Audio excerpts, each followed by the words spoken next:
తాకట్లో ఉన్న బంగారాన్ని విడిపించి ఆ రోజున మార్కెట్ ధర కట్టి మిగిలిన డబ్బును మీకు అందిస్తుంది Kommuri gold. Hi, welcome to my show. Telugu cinema పరిశ్రమలో ఒక్కో దర్శకుడికి ఒక్కో శైలి ఉంటుంది.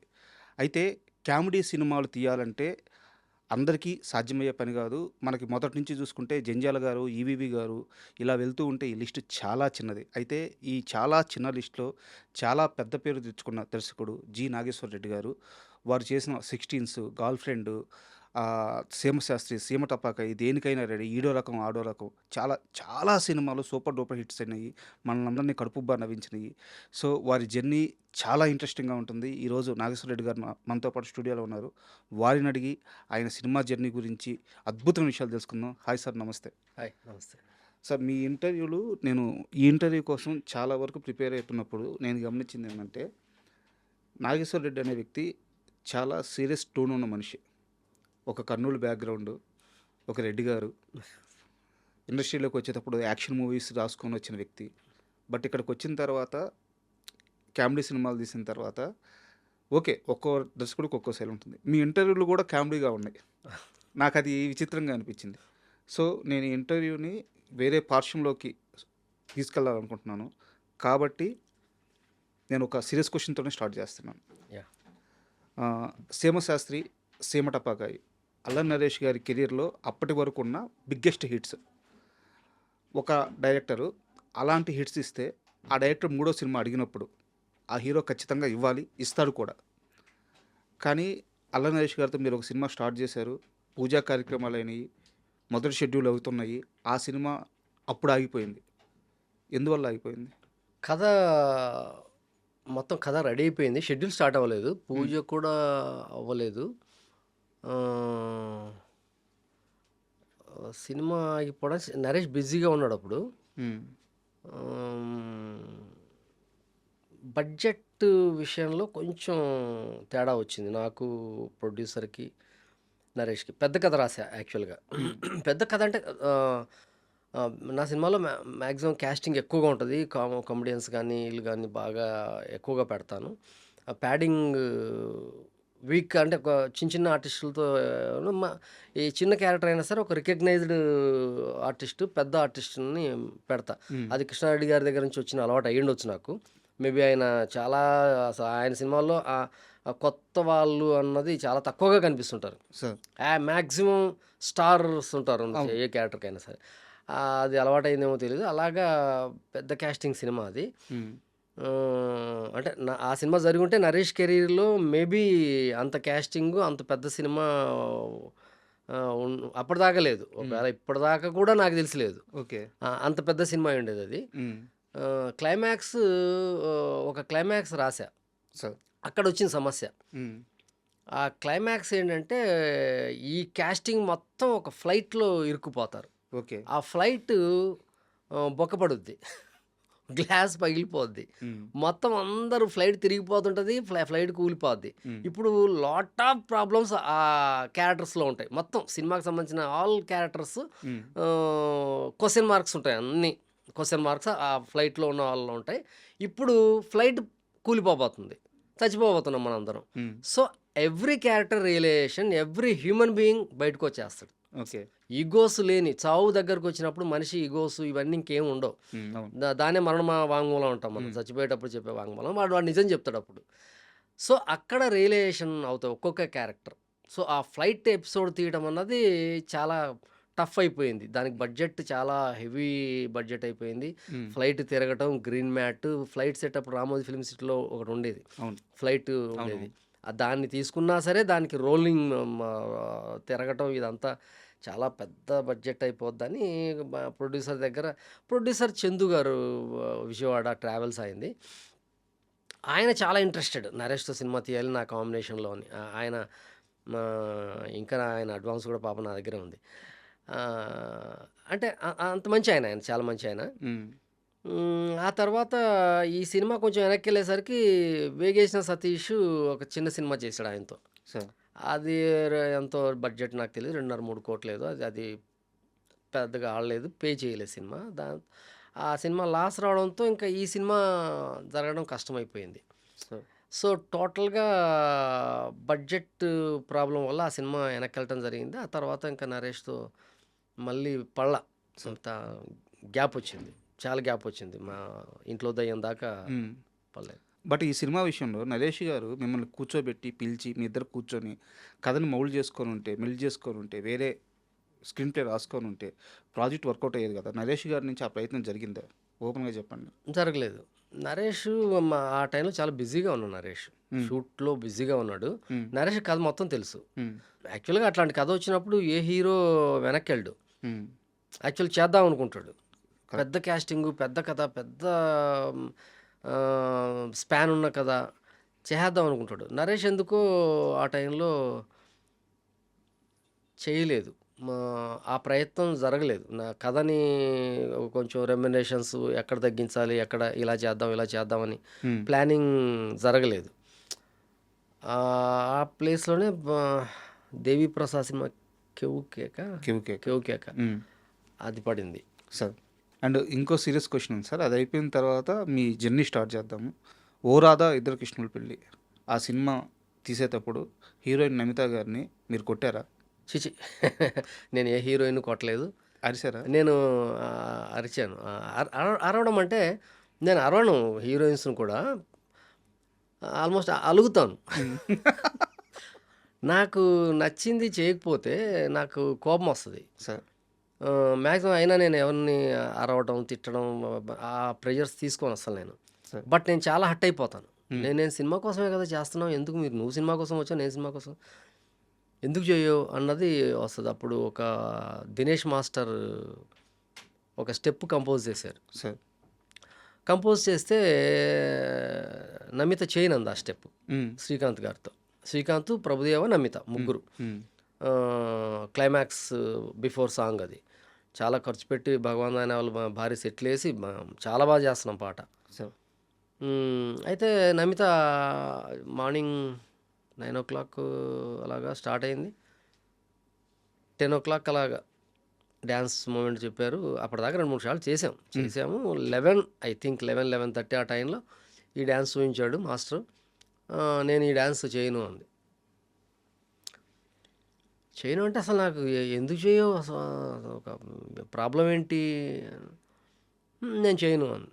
ఆ అమ్మాయి ఒక మాట్లాడి కన్విన్స్ చేసి డైరెక్టర్ కన్విన్స్ అయిపోయి ఆ కైండ్ ఆఫ్ అమ్మాయి కాదు. షార్ట్ అవ్వంగానే వెళ్ళిపోయి పడుకుంటుంది. మళ్ళీ షార్ట్ పిలవంగానే వస్తుంది. హ్మ్. చాలా ఒక లేజీ హీరోయిన్ నేను చూసిన హీరోయిన్స్లో. సార్. అంటే ఒక అగ్రెసివ్నెస్ చెయ్యాలి, ఇరగదీయాలి, పర్ఫార్మెన్స్ చేయాలి. ఆ కైండ్ ఆఫ్ హీరోయిన్ కాదు నమిత. సార్.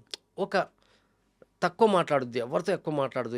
ఈవెన్ దో హీరోలు అయినా సరే, హీరోలు, డైరెక్టర్లు, ప్రొడ్యూసర్లు ఎవరితో ఒక వెరీ లెస్ టాకింగ్ గర్ల్ అమ్మాయి. సార్. తక్కువ మాట్లాడుద్ది, ఎక్కువ దూరంగా ఉంటుంది లొకేషన్లో. హ్మ్. షార్ట్కి వచ్చి చేసి వెళ్ళిపోతుంటుంది.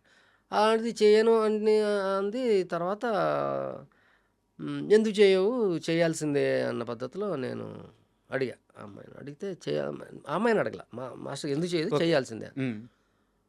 అంటే ఆ అమ్మాయి అప్పుడు వచ్చింది. ఓకే.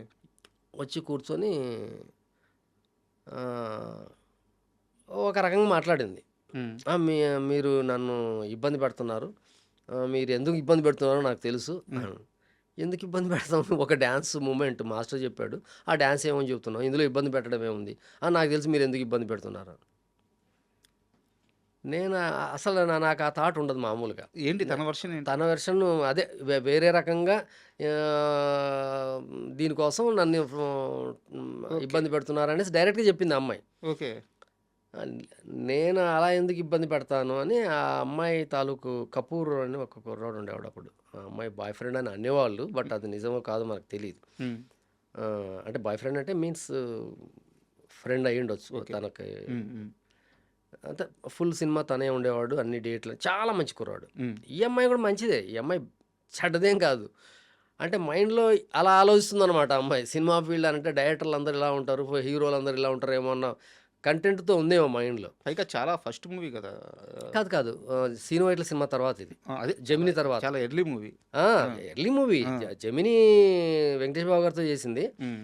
ఆ సినిమా ఆడలేదు. తర్వాత ఇమ్మీడియేట్ మూవీ ఇది. అవును. అవును. ఆ అమ్మాయిని చాలా నేను డిమాండ్ చేసి ఆ అమ్మాయి చాలా బాగుంది, ఆ అమ్మాయి బాగుంటుందనేసి నేను పర్టికులర్‌గా అడిగి తెచ్చుకున్న హీరోయిన్ ఆ అమ్మాయి. సార్. ఎళ్లి కథ చెప్పి కపూర్‌కి చాలా బాగా నచ్చి అసలు ఈ కాన్సెప్ట్ చెప్పినప్పుడు అసలు ఆ కుర్రోడు, ఆ అమ్మాయితో ఉండే కుర్రోడు హ్మ్. చాలా ఇంప్రెస్ అయ్యాడు ఆ అబ్బాయి. సార్. ఆ అబ్బాయికి చాలా నాలెడ్జ్, సినిమా నాలెడ్జ్ అంతా. ఆ కాస్ట్యూమ్ డిజైన్ గాని అన్నీ నేను సాంగ్ అంటే నేను ఎవ్రీథింగ్ కాస్ట్యూమ్ డిజైన్ దగ్గర నుంచి, సెట్ దగ్గర నుంచి అన్నిట్లో ఉండేవాడిని. చెబితే నాకు ఆ అమ్మాయి అన్న మాట నాకు గట్టిగా తగిలింది. మీరు ఇంకో మనసులో ఒకటి పెట్టుకొని నువ్వు నన్ను ఇలాగ టార్చర్ చేస్తున్నావు అన్న మాట గట్టిగా తగిలింది. హ్మ్. షూటింగ్ ముందు బ్రేక్ చెప్పేసాం. 11:30కి బ్రేక్ అన్నది చెప్పం మామూలుగా. అంత పెద్ద సెట్టు, డాన్సర్సు, ప్రొడ్యూసరు కరెక్ట్. హర్ట్ అవ్వచ్చు. హ్మ్. అయినా సరే బ్రేక్ చెప్పేసాం. బ్రేక్ చెప్పేసి ఆ అమ్మాయి తాలూకు కపూర్ ఉన్నాడు కదా! సార్. అతన్ని పిలవండి అని చెప్పా. హ్మ్. అతను ఈ ఇష్యూ చెప్పింటారుగా, మేనేజర్లు ఎవరో పోస్ట్ చేసుంటారో, అర్జెంట్‌గా వచ్చాడు అతను. వచ్చేసాడు. ఏంటి ప్రాబ్లమ్ అంటే, ఇది ప్రాబ్లమ్, ఒక స్టెప్ చెప్పాము, ఆ అమ్మాయి చేయనంటుంది. ఎందుకు చేయనంటుంది? ఈ విషయం చెప్పలేదు ఇంకా. హ్మ్. హ్మ్. ఇలా నాతో అంది అన్న విషయం చెప్పకుండా ఇలాగా చేయనంటుంది, చేయాల్సిందే ఆ అమ్మాయి అన్నాను. ఆ అమ్మాయి ఎందుకు చేయదు? ఆ స్టెప్ ఎందుకు చేయదు? దాంట్లో ఇబ్బంది ఏముంది? హ్మ్. అంటే రూమ్‌లోకెళ్ళాడు. ఆ అమ్మాయితో ఏం మాట్లాడాడో తెలీదు గానీ వచ్చాడు. ఓకే. బ్రేక్ ఇచ్చాము. శ్రీకాంత్ గారు, ప్రభుదేవ అందరూ బ్రేక్‌కెళ్ళిపోయారు. ఆహ్, 1:30కి భోజనాలయిన తర్వాత వచ్చాడు. వచ్చి okay sir, I convinced her, చేసేస్తది ఆ అమ్మాయి, హ్మ్. ఇబ్బంది ఏం లేదు అన్నాడు. అనంగానే బ్రేక్ తర్వాత యాజ్ ఇట్ ఈజ్ మొత్తం డాన్సర్స్ అందరూ, ప్రభుదేవ, శ్రీకాంత్ అందరూ వచ్చారు. వచ్చేసి శ్రీకాంత్ గారికెళ్ళి రెడీ అయ్యండి. నేను డాన్స్ మాస్టర్‌తోనే చెప్పాను. మా అమ్మాయి చేస్తుంది, షార్ట్ కంపోజ్ పెట్టేసేయండి. ఓకే. అంటే ఈడెళ్ళి మాస్టర్ దినేష్ ఎళ్లి చెప్పినట్టున్నాడు. శ్రీకాంత్ గారు నేను చేయనన్నాడు. నేను చేయనన్నాడు. నాకు రైట్ థింగ్ అనిపించింది. హ్మ్. Yes, tit for tat correct. ఎందుకు ఆయనతో నువ్వు చేయనన్నప్పుడు, ఆయన ఈ స్టెప్ నువ్వు చేస్తానన్నప్పుడు నేను చేయాలా అన్నట్టుగా. అంటే అలాంటి ఇగోలకు పోని హీరో మన తెలుగు ఇండస్ట్రీలో ఎవరు ఉన్నారంటే మంచి గోల్డ్ శ్రీకాంత్ గారు. అసలు ఏమాత్రం అసలు ఎవరిని ఏమి ఇబ్బంది పెట్టడు ఎంత. ఆయనకే ఇబ్బంది అంటే అలక కాదది. ఒక స్టెప్ ఒక అమ్మాయి నాతో చేయనన్నప్పుడు అంటే శ్రీకాంత్ గారితో ఉంది కాదు, చేయనంది ఆ అమ్మాయి. సో, నాతోనే కదా చేయనంది. సార్. కాబట్టి నేను చేయను. హ్మ్. నేను చేయను. ఆ స్టెప్ తీసేయండి, వేరే పెట్టేసేయండి అన్నా. హ్మ్. నాకు వెరీ లాజికల్‌గా అనిపించింది. సరే స్టెప్ మార్చాము, చేసాం.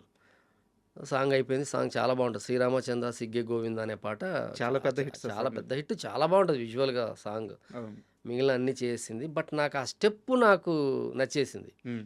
అది స్టెప్ చాలా మంచి స్టెప్. ఈ ఇరిటేషన్‌లో అది సరిగ్గా ఆ కాస్ట్యూమ్‌కి అసలు ఎంత బాగా కంపోజ్ చేశాడు దినేష్ అనుకున్నా. అంటే నమితకి. హ్మ్. నమిత హైట్‌కి ఇద్దరు కుర్రాళ్ళని టీజ్ చేస్తున్న లైక్ సాంగ్ అది. అదే. సో, తర్వాత ప్రభుదేవతో పాట చేస్తున్నాం. పాట చేసేటప్పుడు ఆ స్టెప్పు ప్రభుదేవ గారికి కన్విన్స్ చేసి ఆ డాన్స్ మాస్టర్‌ని అక్కడ చేయమని చెప్పాం ఓకే. ప్రభుదేవతో. అప్పుడు ఆ స్టెప్ చేసాం. ఇప్పుడు సినిమాలో కూడా ఉంటది. హ్మ్. ప్రభుదేవ పైన భుజం పైన కాలేసి స్టెప్ ఉంటదొకటి. ఓకే. ఆకు ఒక్క వేసి అనే పాట. హ్మ్. అలాగా అంటే సినిమా అప్పుడు బాంబే నుంచి వచ్చే హీరోయిన్స్ అందరూ ఏంటంటే, కొంతమంది ఇక్కడ జరగొచ్చు, జరగకపోవచ్చు సినిమా ఫీల్డ్‌లో. ఈ ఇలా ఉంటది, అలా ఉంటది అని చెప్పేవాళ్ళు ఎక్కువుంటారు. సార్. అప్పుడే బాంబే హీరోయిన్స్ హవా ఎక్కువగా పెరుగుతున్న టైం అది. హ్మ్. అక్కడి నుంచి వచ్చే వాళ్ళంతా చాలా సెక్యూర్డ్‌గా ఇక్కడికి సినిమా ఫీల్డ్‌కెళ్తే ఇలాంటి ప్రెషర్స్ ఉంటాయంట, ఇలా అడుగుతారంట, ఇలా పిలుస్తారంట అనుకునే డేస్ అనమాట. ఇప్పుడు అలాగే ఉంది, అప్పుడు అలాగే ఉంది, అంతకుముందు కూడా అలాగే ఉండుంటది. ఆ టైంలో ఆ అమ్మాయి అలా ఫీల్ అయింది. ఓకే. డైరెక్టర్ ఏదో మనసులో పెట్టుకొని ఇలా చేస్తున్నాడని. ఆహ్, బట్ ఆ తర్వాత మళ్ళీ బట్ ఇక్కడ కూల్‌గా ఉంది. అమ్మాయికి తెలిసి ఉండకపోవచ్చు. ఎందుకంటే నాగేశ్వర రెడ్డి అనే వ్యక్తి కొత్తగా ఆ సినిమా తీయట్లేదు. అంతకు ముందే 4 సినిమాలున్నాయి. దానికంటే ముందు 9 సంవత్సరాల పాటు సినిమా ఇండస్ట్రీలో హ్మ్. ఎస్వి కృష్ణారెడ్డి లాంటి ఒక అవును. లెజెండరీ పర్సన్ దగ్గర 9 సంవత్సరాలు ట్రావెల్ అవును. అవ్వాలంటే మామూలు సర్టిఫికేట్ అయి అవును. ఉండాలన్నమాట. సూపర్ సర్టిఫైడ్ అయి ఉండాలి. అవును. ఆయన అక్కడ పక్కన ఉండాలంటే. అక్కడేంటంటే అసలు ముందు అట్లాంటి స్మెల్లే ఉండదక్కడ. ఆ! వెరీ ఫ్యామిలీ ఓరియెంటెడ్ కంపెనీ ఏదన్నా ఇండస్ట్రీలో అంటే నేను చాలా కంపెనీలేం చేయలేదు. కృష్ణారెడ్డి గారి దగ్గర ఎక్కువ చేశాను. బట్ చాలా బయట వింటుంటాను కదా. బట్ కృష్ణారెడ్డి గారు మన ఇంట్లో ఉన్నట్టే. ఆడపిల్ల అయినా సరే, మగ పిల్ల అయినా సరే, పిల్ల అయినా సరే, ఎవరైనా సరే ఒక ఇంట్లో ఉన్న అట్మాస్ఫియర్లో షూటింగ్ జరిగిందంటే అది కృష్ణారెడ్డి గారి కంపెనీ. బట్ ఎందుకు ఈ క్వశ్చన్ ఎర్లీగా అడిగానంటే నాకు వచ్చిన సోర్స్ ప్రకారం అంటే కొట్టినంత పని జరిగింది సెట్లో, చాలా పెద్ద గొడవ అయిందని, కానీ ఏం జరిగిందో తెలియదు. అవును. చెప్తే క్లారిటీ అంటే కొట్టంత పని కాదు కానీ కొంచెం కొంచెం షౌట్ చేసి ఉంటాను అంతే. And for more videos, Please subscribe to iDream. Please subscribe to iDream. Please subscribe iDream. And please subscribe to iDream. For more videos, subscribe to iDream. please like, share, and subscribe to the channel. Congratulations, iDream. Subscribe to iDream. Subscribe to iDream. So, subscribe to iDream Media. iDream ki iDream team andarki huge congratulations. Please subscribe iDream Media. Please subscribe to iDream. Subscribe iDream. Please subscribe to iDream. iDream అంటే నా కళల channel subscribe చేసుకున్న నోరు తిరుగుతలేదు, మీరైతే గంట గుర్తు కొట్టండి. For more such videos, please subscribe to iDream. Subscribe to iDream. Please subscribe to iDream. Please subscribe iDream Media. Please do subscribe to iDream. Please subscribe to iDream Media. For best entertainment and information, please subscribe iDream. And don't forget to subscribe to iDream.